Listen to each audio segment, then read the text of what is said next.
Are you telling me that these ravenous beasts listen to Bigfoot now? You don't really expect us to believe that, Marie scoffed, as they sat talking over dinner a few nights later.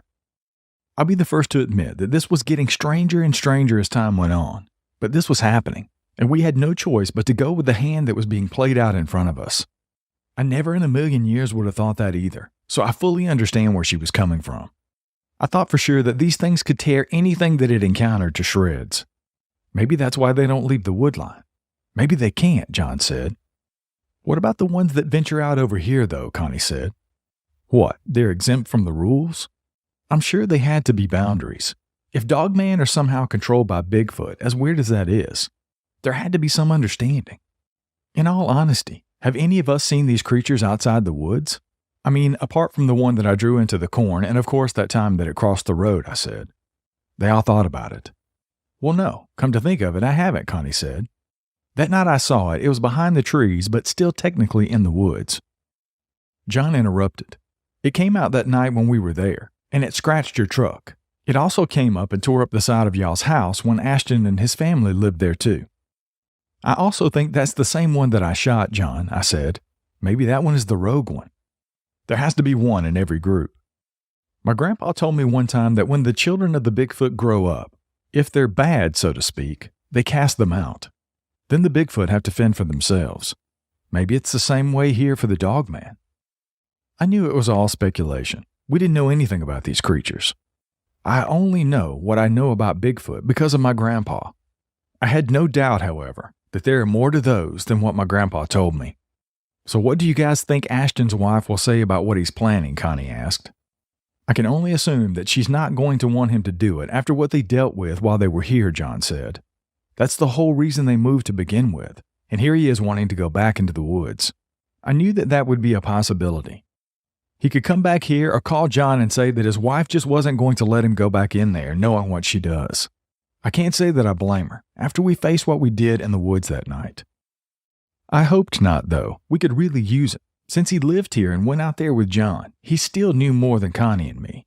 Also, seeing as how he had more experiences with these things, even more than John, he would be very instrumental in helping us.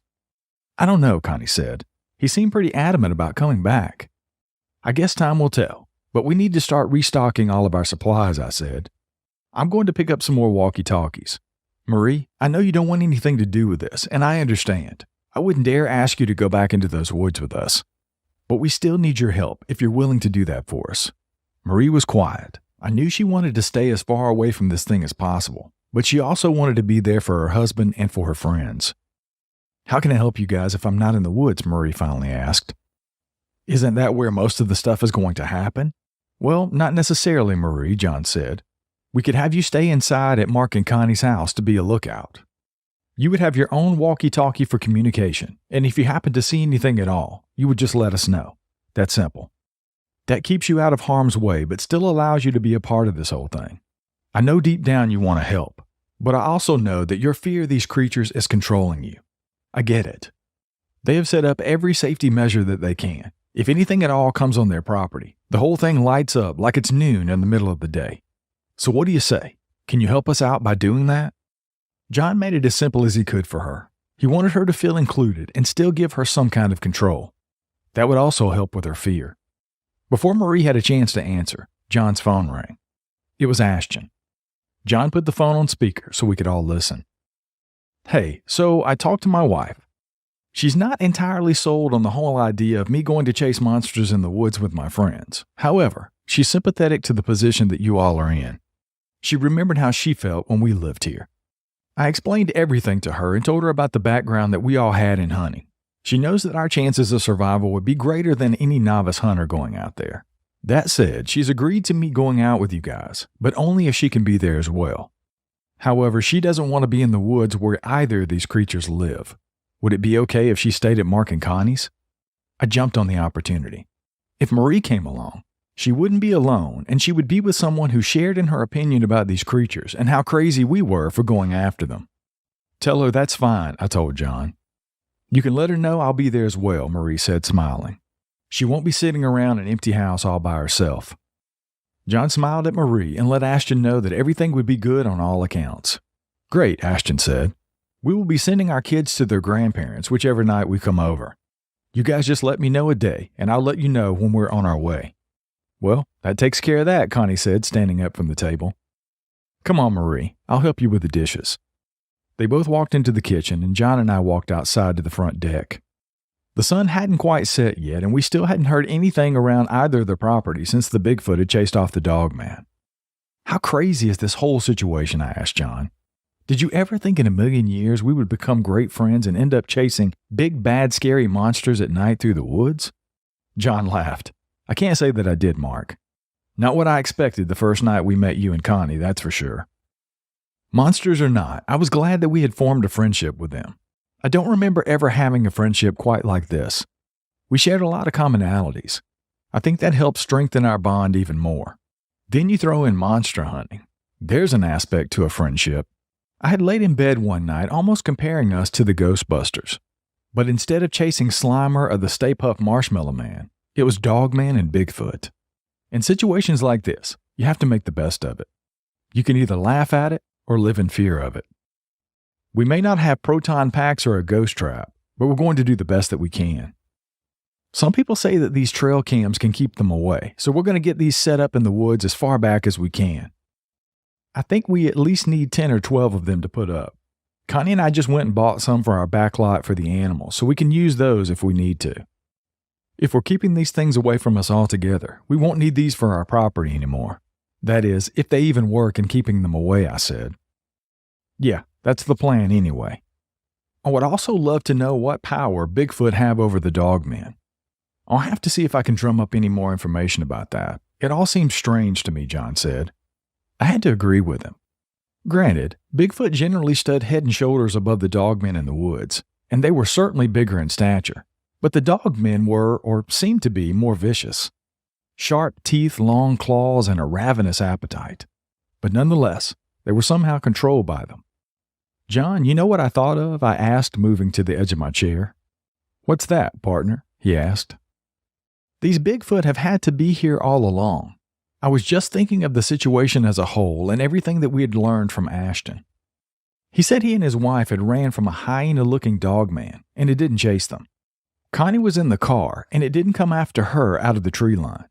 The only time one of these dogmen made any kind of a threatening maneuver towards us is when we were in the woods, right? So since that's the case, the Bigfoot would have had to have been there. No doubt about it," I explained excitedly. "So the one that you shot that did break the line absolutely had to have gone rogue. But that still poses a problem for us. It didn't die after you shot it in the face." "Does that mean that any of them can be killed at all?" John asked. I had thought about that time and time again, but I could never come up with a logical explanation. None of this was logical anyway. Maybe we won't be able to. Maybe they can only be killed by a Bigfoot. Look, I know that sounds crazy, but honestly, John, this is all crazy. I think we have to start looking at this a little more outside the box than we have been. We come at this from a logical state of mind, and this is so illogical, it isn't even funny. So knowing what we do now, we need to look at this differently. I think that this will help us in the long run. Probably not to defeat the dogmen ourselves, but trusting that somehow Bigfoot can." John slowly rocked in his rocking chair, trying to process everything I'd just told him. I knew it was a stretch, but we'd done everything else. We are, after all, dealing with not one, but two creatures that aren't even supposed to exist, much less both on the same property at the same time. We need to get back into the woods to investigate, but I think we should do it during the day at first. I know dogmen come out during the day, but not quite as often as they do under the cover of darkness. They'll be more cautious and not as apt to attack us. There's no time to waste, John said. The next morning, as soon as the sun rose over the horizon, we all met up at our house. Marie was set up in the kitchen with a walkie for communication, and John, Connie, and I were geared up and ready to set off into the woodline. We gave a few brief instructions to Marie, and we left. We had looked online for what others had found when it came to Bigfoot. Tree structure examples, broken tree limbs, and what possible Bigfoot nests looked like. We hungered for everything we could get our hands on in relation to these two cryptids. Now remember, John said as we drove the short drive into the woodline, this is a scouting mission only. We aren't going in to kill anything unless it comes at us first. Ashton will be here tomorrow night. That's when we can hopefully be able to hunt, to kill. Today we are simply looking for signs of Bigfoot, but maybe we'll stumble across something that shows that Dogman is in the same area as well. We trekked the rough terrain off trail. It was so much thicker this way, but Bigfoot doesn't follow trails, unless they're on game trails, that is. Most of the encounters my grandpa had happened when he went off trail to hunt deer. He would always come back home covered in scratches from briar bushes, covered in mosquito bites and crawling with ticks. My grandma always gave him down the country for that too, but he never let it stop him. I remember as a child when I would go there on my summer breaks from school, but I always stayed on the trail. I didn't want any part of what my grandma would dish out if I didn't. I never had one single encounter with them. Maybe that's why. I stayed on the trail. They knew I was there, and they didn't want me to know where they were. Scouting off trail was the way to go in this case. That would give us our best chance to find some of these tree structures or anything else related to them. We would also have the best chance of maybe sneaking up on one of them like Connie and I did that day. That is, if that was a Bigfoot and not a bear. We finally made our way down to the water. John instantly froze when he saw it. I certainly understood why. This was the first time he had been back in this place since that dreadful night that we looked hell right in the face.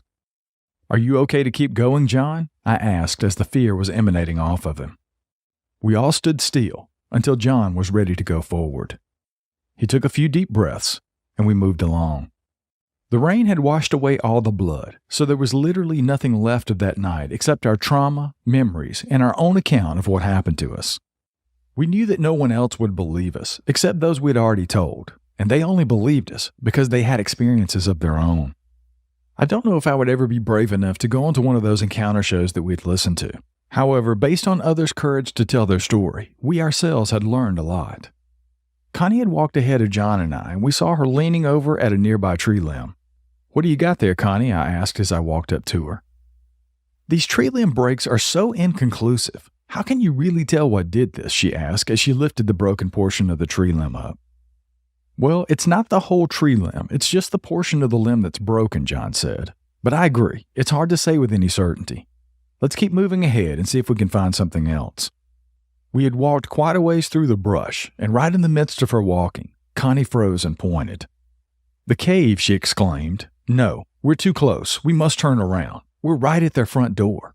John and I walked over and hid behind a big boulder and looked over at the cave.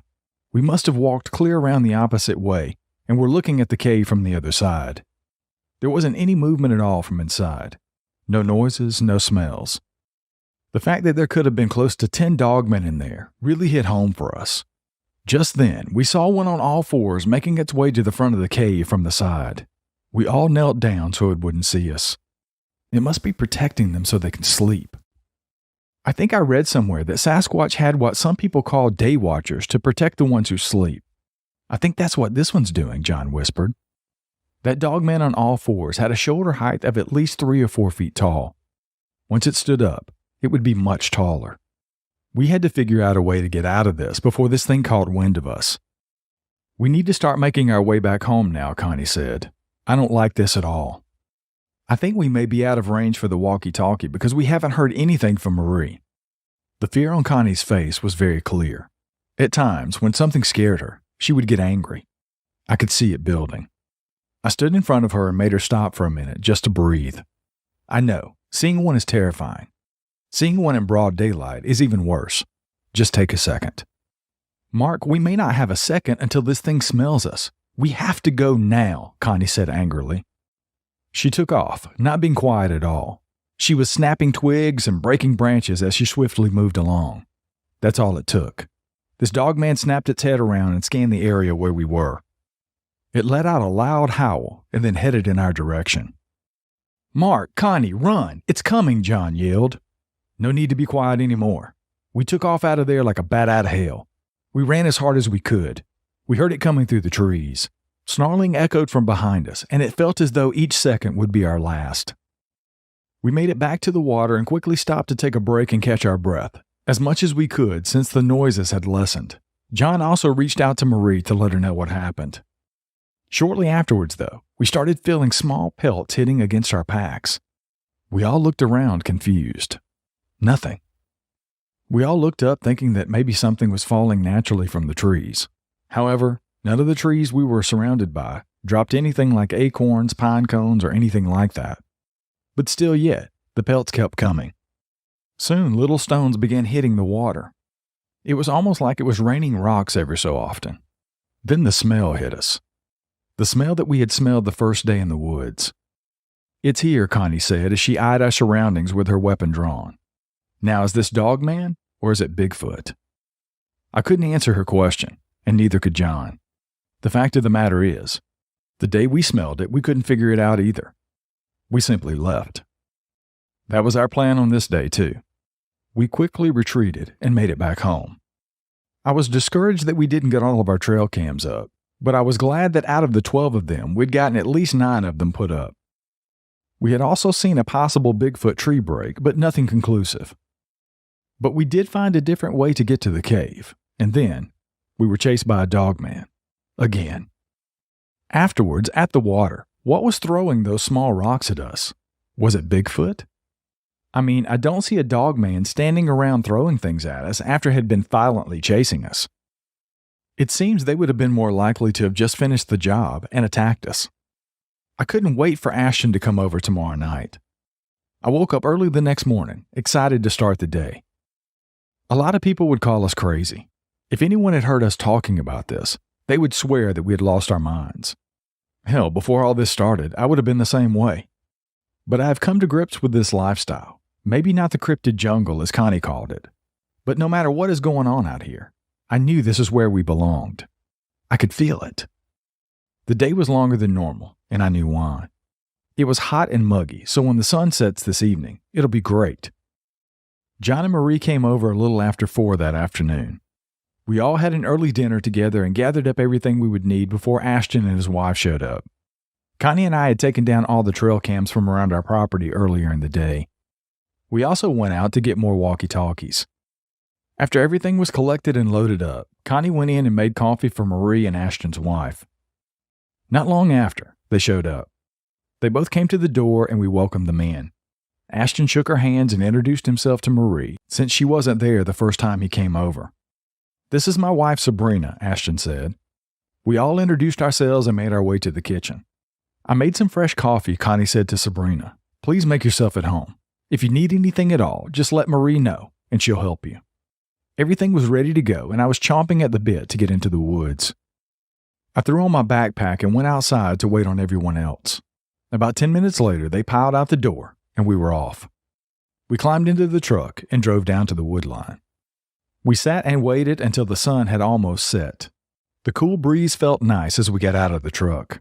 Truth be told, I had already started sweating just under the weight of my pack and the camo I'd put on. We came out earlier in the day yesterday. I thought we weren't going to find anything, but I was wrong. We did find a possible tree break from a Bigfoot, but we weren't sure if it was from one of them, maybe another animal walking by and breaking it, or something else altogether. We also found an alternate route to the opposite side of the cave. That's when everything blew up.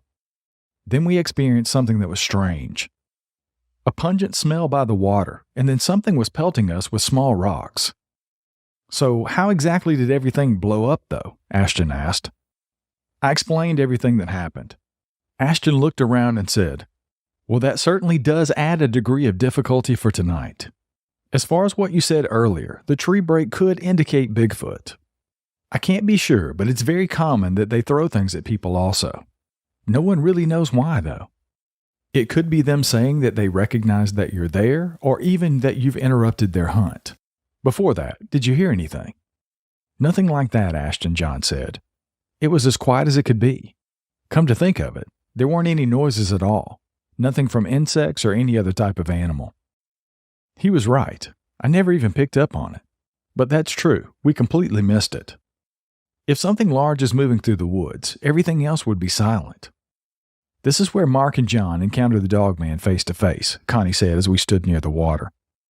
John sighed. "If you were looking through this opening, his whole head filled up that clearing. He was blacker than black, fur covered in blood, red eyes, sharp teeth, and his breath was not so hot." "Then I shot it in the face," I said. It could have been lying there just over that large mound of dirt at the bottom. Should be, but it wasn't.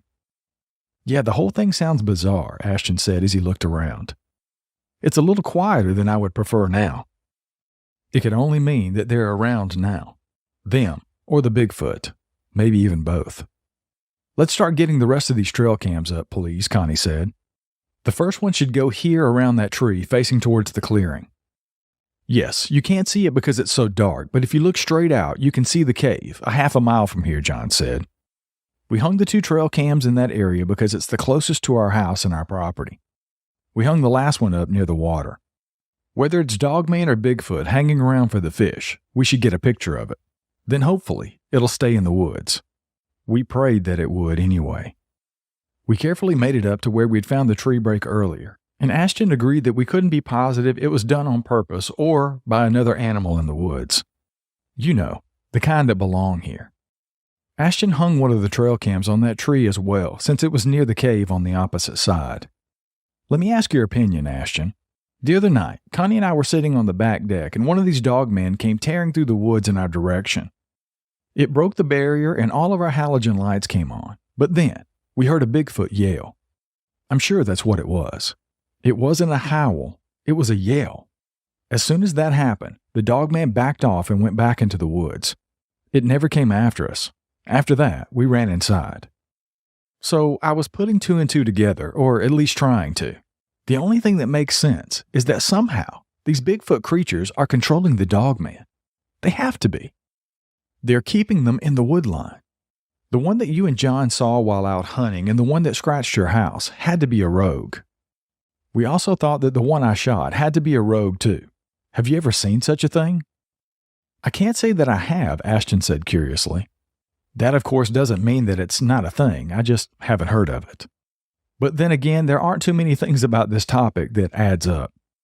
Connie reached out and hastily grabbed my arm. Do you hear that? She asked in a panicked tone. It's something heavy moving out in front of us. It's going to get us, Mark. We have to go now, she yelled. I reached over and quickly covered her mouth before she had the chance to yell again. Look, you're not new to this. You have to be quiet. Yes, this is a massive beast. And yes, it's also an animal of some sort.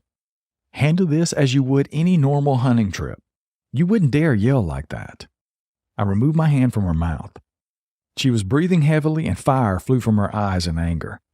A loud tree knock broke the tension of the situation. What the? Ashton said. Bigfoot, I said. Listen to the footfalls. They're retreating back away from us. 2 more knocks followed, and then once again, silence.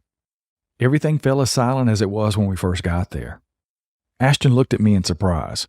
I told you, they control them. It's like a knock of the trees keeps the danger away from us, I said.